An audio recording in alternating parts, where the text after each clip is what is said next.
সে বারবার আকুতি করছিল আমি ভালো মানুষ, আপনারা আমাকে সেভ করেন।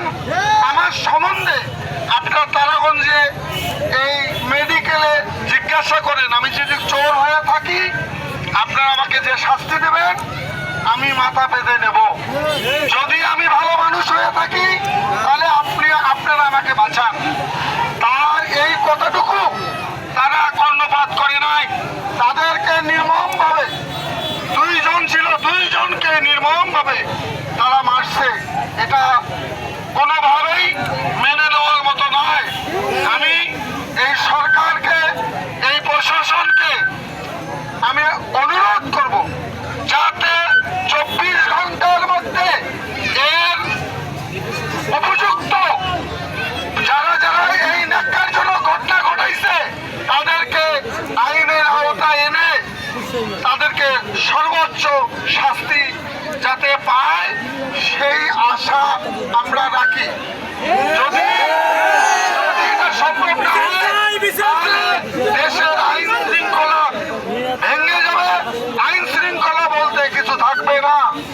কিছুদিন আগে একটা 5 পাস ছেলে 5-এ পড়ে প্রাইমারি, সে তার বাবার ভ্যান নিয়ে আসছে, নির্মমভাবে তাকে হত্যা করানো হয়েছে এবং 3 জন আসামি ধরা পড়ছে।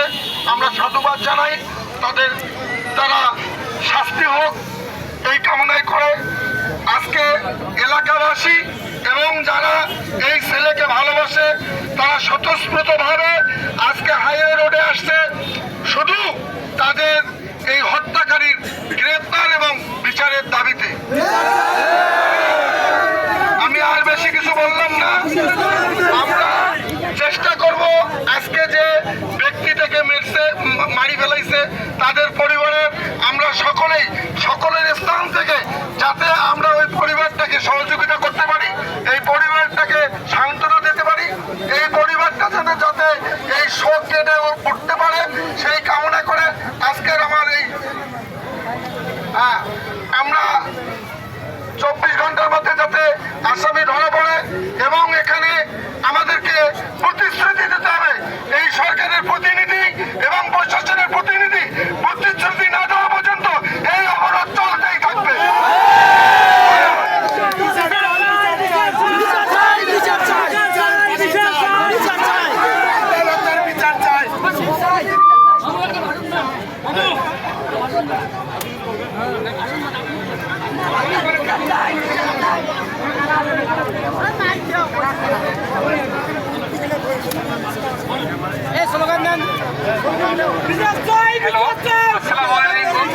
হিন্দু ভাইদের প্রতি নমস্কার।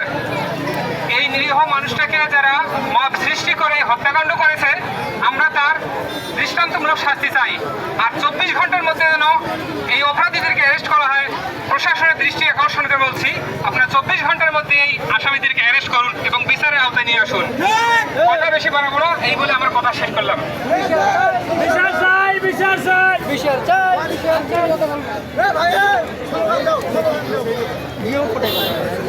হ্যালো, মুসলমান ভাইদের